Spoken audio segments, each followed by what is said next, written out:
My dad sold my apartment and said, I sold the apartment to your sister. She needs it more. I was furious, but then the finance company called and said, you're still the legal owner. No one has the right to sell it. I decided to teach my dad and sister a lesson. Hey, Reddit.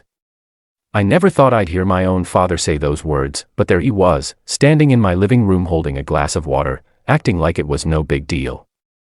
I sold the apartment to your sister, he said calmly.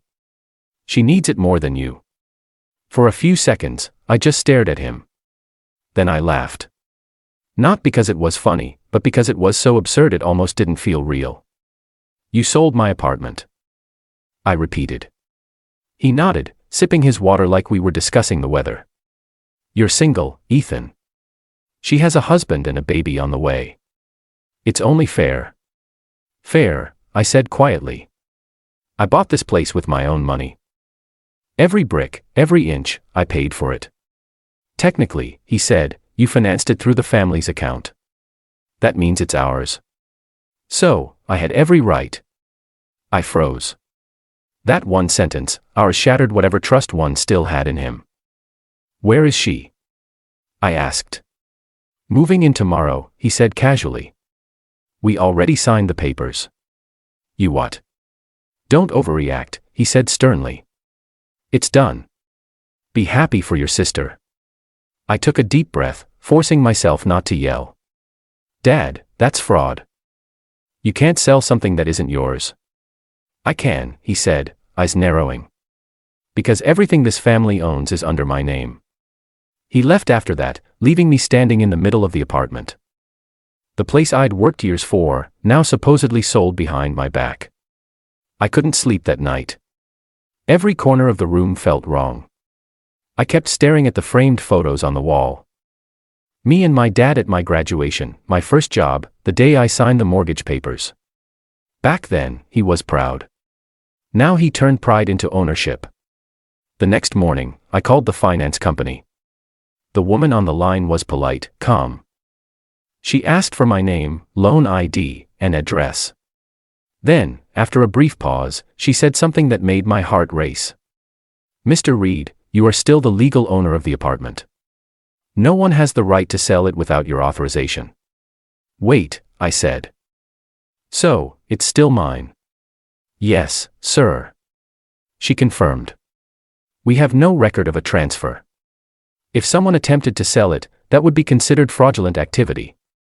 I felt a slow, cold smile creep across my face. So, that was it. He didn't sell it. He pretended to. And if he thought I was just going to let that slide, he was about to learn who I really was. That afternoon, I called my lawyer, an old college friend named Julia.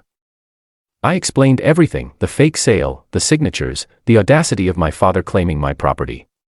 She listened quietly, then said, Ethan, if they try to file this under your father's name without a legal claim, that's criminal. You can press charges or you can make them walk into their own trap.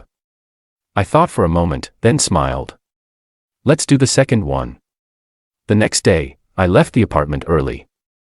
I didn't say a word to anyone. I just packed a small bag and waited. By noon, my sister Hannah showed up, boxes in hand, smiling like she'd just won the lottery. Oh my God, Ethan, you left already, she said, pretending to sound sweet. Dad said you'd understand. Well, take good care of the place. I forced a polite smile. You sure will, she blinked.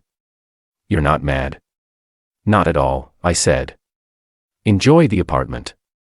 That evening, I called Julia again. She'd already filed a complaint with the city's property registry and placed a temporary hold on the apartment, meaning any attempted sale, renovation, or lease would flag immediately. 3 days later, I got the call. Hannah's voice was panicked. Ethan, the finance company froze the title. The contractors can't start renovations, and they said something about an investigation. What did you do?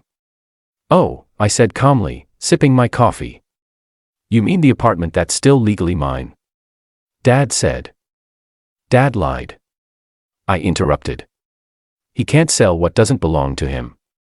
And now you're living in a property that's officially under fraud investigation. She gasped.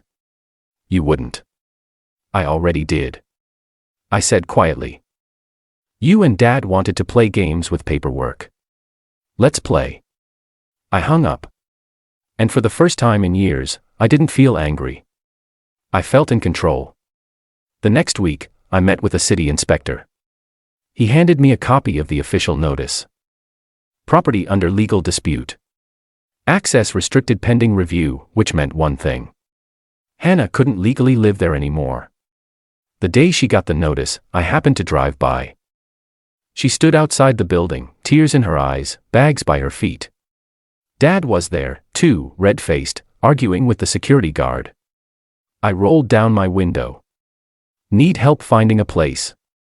I asked. He turned furious. You did this? No, I said. You did when you decided my hard work belonged to someone else. You're no son of mine, he shouted. I smiled faintly. Then it's a good thing I learned not to depend on you a long time ago. And with that, I drove off, leaving them standing in front of a building that would never again belong to them. In the weeks that followed, I reclaimed full ownership of the apartment. Sold it legitimately and bought myself a new place. Smaller, quieter, but entirely mine. No signatures, no strings attached, no manipulation, just freedom. Sometimes family isn't defined by blood, but by boundaries. And once you learn to enforce those boundaries, you stop being their victim and start becoming your own person. I thought that was the end of it until 2 months later, my father showed up at my office.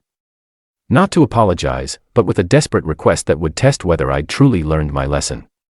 2 months had passed since I reclaimed my apartment.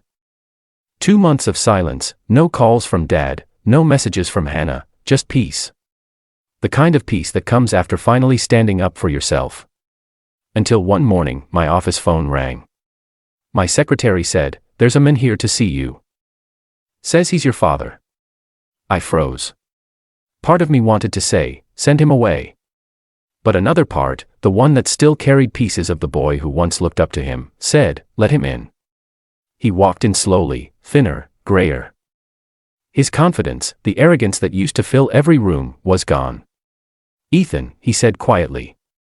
"I need your help." I didn't offer him a seat. "What is it this time?"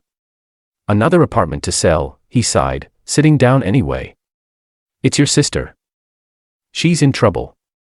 The house she and her husband bought is under foreclosure.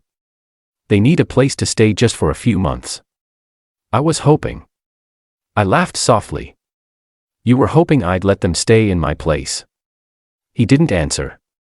But his silence said everything. "You know what's funny?" I said, "You didn't call when you took my apartment. You didn't call when you lied about me. But now that she needs something, suddenly I exist again." "Ethan, please," he said quietly. "We made mistakes. I made mistakes, but you're a brother. You have to have some compassion." "Compassion?" I repeated. That's rich coming from the men who taught me compassion was weakness. He looked down. For the first time, I saw something in him I never had before. Shame. "You know," I said slowly, "the funny thing about lessons is people rarely learn them until life makes them." He looked up confused. "What do you mean?" I smiled faintly. "You'll see." That evening, I made a few calls. One to a real estate agent, another to a friend who worked in property management. By the next morning, I had the perfect setup. A rental listing, a modest apartment on the other side of town, nothing fancy, but livable. And with a landlord who owed me a favor, I sent Dad the address and said, "Tell Hannah she can move in tomorrow. Rent's covered for 6 months." He thanked me over and over, his voice trembling with relief. "You won't regret this, son. I promise." 2 days later, I drove to the address. I parked across the street waiting. A moving truck arrived and there they were, Hannah, her husband, and Dad helping carry boxes. I watched as she opened the door and froze. The apartment was real, but what she didn't know was that it wasn't empty. The landlord, my friend, had a tenant who had just moved out, but hadn't finished renovations yet. Peeling paint, broken heater, a leaky ceiling, and a faint smell of mold that hit the moment she stepped in. She turned back horrified. "Dad, what is this?" He looked equally confused. Ethan said, and that's when I walked across the street. Hey, sis, I said, smiling faintly. How's the new place? This dump. She snapped. You said we could stay here. I said you could. I corrected. Didn't say it'd be pleasant. Dad stepped forward. Ethan, this isn't right. You're humiliating your sister. You mean like when you humiliated me? I said quietly. When you walked into my apartment and sold it without a second thought, when you made me feel like my work, my name, my home didn't belong to me. That was different. He said, No, Dad. I said, it's exactly the same. Hannah crossed her arms, glaring. So, what? You're getting revenge now. That's petty. I laughed softly. No, Hannah. This isn't revenge. It's perspective. Because when I was in your shoes, all I wanted was fairness. All you two wanted was control. Now you finally understand what it feels like when someone takes your comfort for granted. Dad looked at the ground. For a long time, none of them spoke. Finally, he said quietly. You're right. I am. I asked, surprised. Yes, he said. I ruined things for you, for her. I thought I was protecting my family, but all I did was divide it. He looked up at me with tired eyes. I can't change what I did. But I can start making it right. I studied him for a long moment, searching for manipulation, pride, anything false, but there was none. Then start by taking responsibility, I said softly. Help her fix this place. Not for me, for her. And for once, don't expect me to fix what you break. He nodded slowly. Deal. I turned to leave, but before I did, Hannah called out. Ethan, I looked back. Yeah, thank you, she said quietly, for not turning your back completely. I nodded once. Just don't waste the lesson this time. 3 months later, I drove past that same apartment. The walls were freshly painted, new curtains, plants on the balcony, and for the first time, I saw them working together. Dad fixing the railing, Hannah sweeping the porch. I didn't stop, didn't need to, because the lesson had already done its job. They finally understood what I've been trying to teach them all along. Respect can't be demanded. It's earned brick by brick, action by action. And for the first time in a long time, I wasn't angry anymore. I was free because I realized something that day. Family doesn't always deserve forgiveness. But sometimes giving them the chance to earn it is the strongest revenge of all. He taught them a lesson, not with anger, but with reflection. Because true power doesn't come from revenge. It comes from knowing you can forgive and still never let them hurt you.